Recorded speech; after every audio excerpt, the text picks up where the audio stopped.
नमस्कार दोस्तों। आज 3 मार्च है और आज के द हिंदू में क्या और क्यों पढ़ें इसे लेके हम फिर से हाजिर हैं। आज जो पहली न्यूज है वह है पैनल ऑफ पीएम, सीजेआई और एलओपी, लीडर ऑफ ऑपोजिशन, है ना, leader of opposition to pick CEC, chief election commission. Chief election commission की नियुक्ति कैसे हो ये अब कौन तय करेगा? प्रधानमंत्री, मुख्य न्यायाधीश और विपक्षी दल का नेता। चूंकि आपने यह समझा होगा कि जो चीफ इलेक्शन कमीशन है या निर्वाचन आयोग है उसका वर्णन संविधान में है, लेकिन इसकी नियुक्ति कैसे होगी इसका स्पष्ट वर्णन नहीं किया गया है। तो आपको क्या देखना है? सीईसी, चीफ इलेक्शन कमीशन, कैसे नियुक्ति होती है, अभी तक क्या प्रक्रियाएं अपनाई गई हैं और क्या चीफ इलेक्शन की कमीशन की नियुक्ति जब की जाती है तो क्या इसमें भ्रष्टाचार या जो सत्ताधारी दल हैं उसके पक्ष में होने की संभावनाएं बढ़ती हैं, इसे आप देखेंगे। क्योंकि आज भी नैतिकता के मामले में देखें तो इलेक्शन कमीशन को बहुत ही ऊपर माना जाता है। जिस तरीके से हम न्यायालयों को बहुत ऊपर मानते हैं, इलेक्शन कमीशन को भी बहुत ऊपर माना जाता है। लेकिन फिर भी कई बार यह आरोप लगते हैं कि निर्वाचन आयोग द्वारा जो सत्ताधारी दल हैं उनके पक्ष में कार्य किया जाता है। तो खैर ठीक है, ये 5 जजों की खंडपीठ ने यह निर्णय दिया था। ठीक है, अब जो अगली न्यूज है आगे वो है ornamental fish aquaculture to help women in Lakshadweep islands, है ना। तो हम यहाँ पे चलते हैं। इसमें जो सबसे नीचे एक न्यूज़ है यहाँ पे आप देखेंगे ऑर्नामेंटल फिश एक्वाकल्चर। ऑर्नामेंटल सजावटी फिश, है ना, ये आप कह सकते हैं सजावटी फिश जो है उनका जो हेल्प कौन कर रहे हैं? वुमेन को, लक्षद्वीप आइलैंड में वुमेन को बहुत ज़्यादा हेल्प कर रहा है। जैसे कम्युनिटी बेस्ड, है ना, कम्युनिटी बेस्ड का मतलब है एक समिति आधारित या एक कम्युनिटी बना के, एक ग्रुप बना के, है ना। Ornamental fish aquaculture using local resources is expected to help women in Lakshadweep island to take first step towards self reliance through concrete activities. मतलब सेल्फ रियलायंस, स्वयं सहायता एक तरीके से कह सकते हैं, या स्वरोजगार एक तरीके से कह सकते हैं, उनको मिले और वो खुद पे ही निर्भर हो, आत्मनिर्भर बनाने में उनकी मदद करे। ठीक है, तो इसी पे बात की गई है। अब यहाँ पे जो आपको देखना है वो इम्पॉर्टेंट है, ICAR, national bureau of fish genetic research, NBFGR, NBFGR, the NBFGR maintains ये germplasm resources centre for marine ornamental organism on Agatti island for conservation as well as boosting livelihood sources of islanders. ठीक है, तो आप इसे देख लेंगे और इसे पढ़ लेंगे। ठीक है, इसके बाद जो अगली न्यूज़ है वो है पेज नंबर 10 पे, और बहुत अच्छी न्यूज़ है, यह बहुत ही अच्छा लिखा गया है मार्टिन रेजर के द्वारा। और मार्टिन रेजर कौन है? तो वाइस प्रेसिडेंट है south Asia the world bank के, दक्षिण एशियाई क्षेत्र के वाइस प्रेसिडेंट है ना। तो इन्होंने क्या कहा है? इन्होंने कहा है कि south Asia human capital is resilience in it needs, है ना। जो दक्षिण एशिया में हमने देखा होगा कि बहुत ज़्यादा जनसंख्या है और जनसंख्या का बहुत फायदा नहीं उठा पा रहे हैं। उन्होंने 3 मुद्दे उठाए हैं। एक पेंडेमिक का मामला उठाया है ना, इकोनॉमिक स्लम्स का मामला उठाया और एक्सट्रीम वेदर का मामला उठाया। ये तीनों ऐसे मुद्दे हैं जो दक्षिण एशिया को बहुत हद तक प्रभावित कर रहे हैं और इनके लड़ने के लिए हमारे पास ह्यूमन कैपिटल बहुत ज़्यादा है, लेकिन क्या है कि हम यूटिलाइज नहीं कर पा रहे हैं। इन्होंने कहा है एन अंडर यूटिलाइज एसेट, हम उनका उपयोग नहीं कर पा रहे हैं। क्यों नहीं कर पा रहे हैं? हमारे पास स्किल नहीं है। क्या नहीं है? स्किल नहीं है उस लेवल के, तो हम वो नहीं कर पा रहे हैं। तो उसके बाद है इंटरवेंशन दैट के मैक, मतलब इसमें हस्तक्षेप होना चाहिए जो बहुत ही बदलाव लेके आएगा। उसके बाद क्या कर रहा है कि यूज डाटा एंड टेक्नोलॉजी का प्रयोग किया जाना चाहिए। यहाँ पे आप पढ़ेंगे तो किस प्रकार से हम इसे ज़्यादा फ्रूटफुल बना सकते हैं या ज़्यादा कारगर बना सकते हैं, इसके बारे में आपको यहाँ से जानकारी मिलेगी। इसके बाद है डाटा डिसोसेंस। आपको कल ही बताया था कि जो जीडीपी का डाटा है अक्टूबर से लेकर जो दिसंबर तक का मामला हुआ है वो 4.4% हुआ है।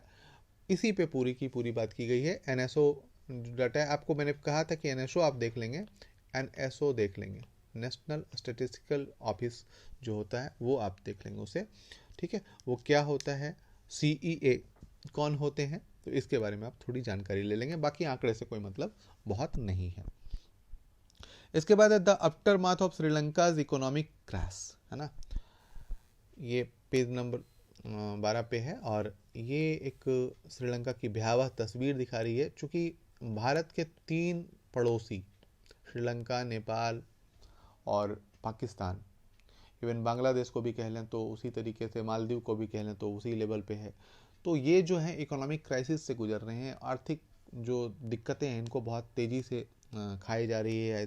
इसके पीछे क्या कारण है और किस तरीके से हम, एक तो पहला कि लुकिंग फॉर ये bail out package. Bail out package इसे कहा जाता है कि ऐसा कोई ऋण जो कि आपको इस मतलब इस सिचुएशन से उबार ले, है ना।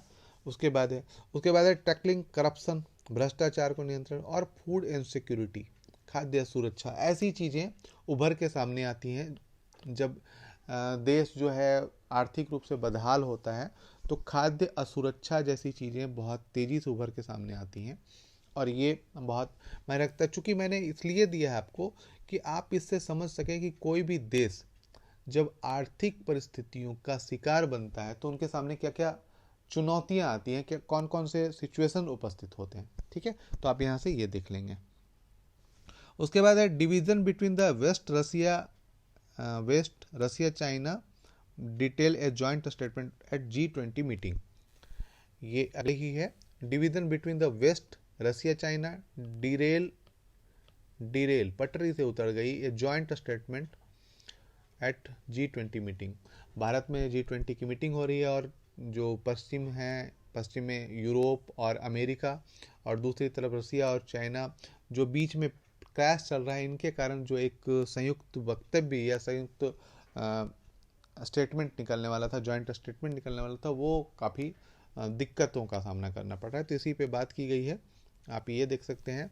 उसके बाद किया गया है कि इंडिया इटली एलिवेट टाइज ऊपर कर रहे हैं और MOU कर रहे हैं और डिफेंस कॉपरेशन को आगे बढ़ाएंगे। डिफेंस कॉपरेशन में हमारा लेवल कौन सा, स्ट्रेटेजिक पार्टनरशिप पे हम आएंगे। तो आप ये देखेंगे कि स्ट्रेटेजिक पार्टनरशिप का अर्थ क्या होता है ना, स्ट्रेटेजिक पार्टनरशिप का अर्थ क्या होता है।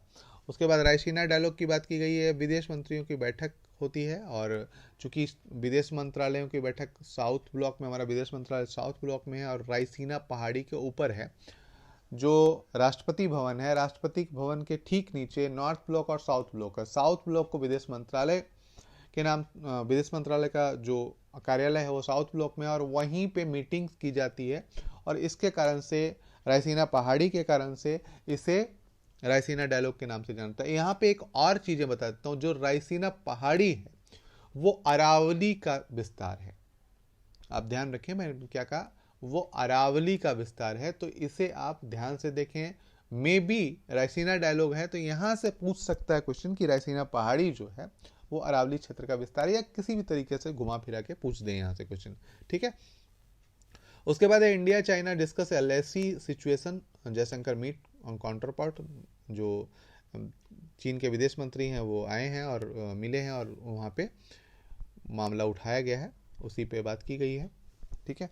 इसके बाद जो अगली न्यूज़ है वो है SC forms expert panel to probe any regulatory failure on Adani issue, page number 16, ठीक है।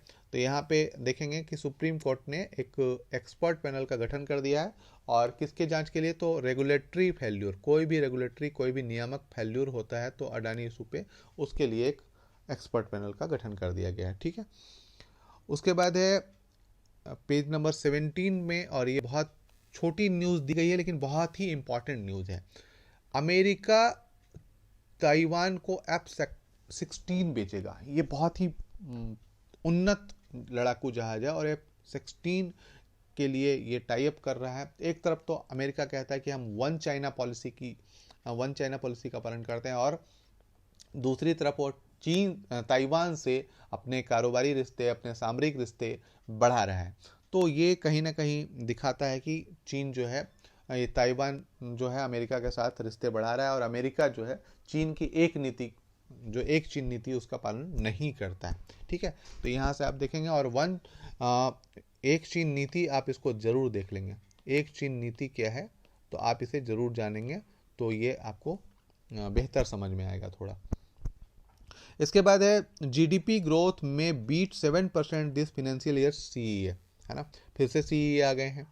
तो चीफ इकोनॉमिक एडवाइजर जो है वी अनंत नागेश्वरन है, on Thursday expressed hope that GDP growth at the current fiscal will exceed the projected 7% in view of expected revision of high frequency data। इन्होंने कहा है कि जो हाई फ्रीक्वेंसी डेटे हैं, वो इंडिकेटर हैं, वो कह रहे हैं कि जो हमने प्रोजेक्टेड किया था 7% ग्रोथ का, उससे हम ज़्यादा रहेंगे। तो अच्छी बात है, यदि ज़्यादा रहते हैं तो हमारे लिए पूरे विश्व में सबसे तेज़ी से उभरने वाली अर्थव्यवस्था हम होंगे, और इसके लिए तो फिर देखना है दोस्तों। इसके पहले कि हम आगे कुछ बताएं, आप प्लीज़ सब्सक्राइब ज़रूर कर लें चैनल को, और कमेंट करें, लाइक करें, और ध्यान रखें कि मैंने जो जो चीज़ें कही हैं उन्हें आप एक पेपर में या एक कॉपी में नोट डाउन करते रहेंगे डेली। इससे क्या होगा कि आपकी पूरी तैयारी धीरे धीरे होती रहेगी, आप समझ ही नहीं पाओगे कि कब आप इतने तैयार हो गए, और आपको एग्ज़ाम में कोई भी दिक्कत नहीं आएगी, स्मूथली आप एग्ज़ाम दे सकते हैं। ठीक है दोस्तों, आज के लिए इतना ही। धन्यवाद। फिर कल मिलते हैं क्या और क्यों पढ़ें के साथ।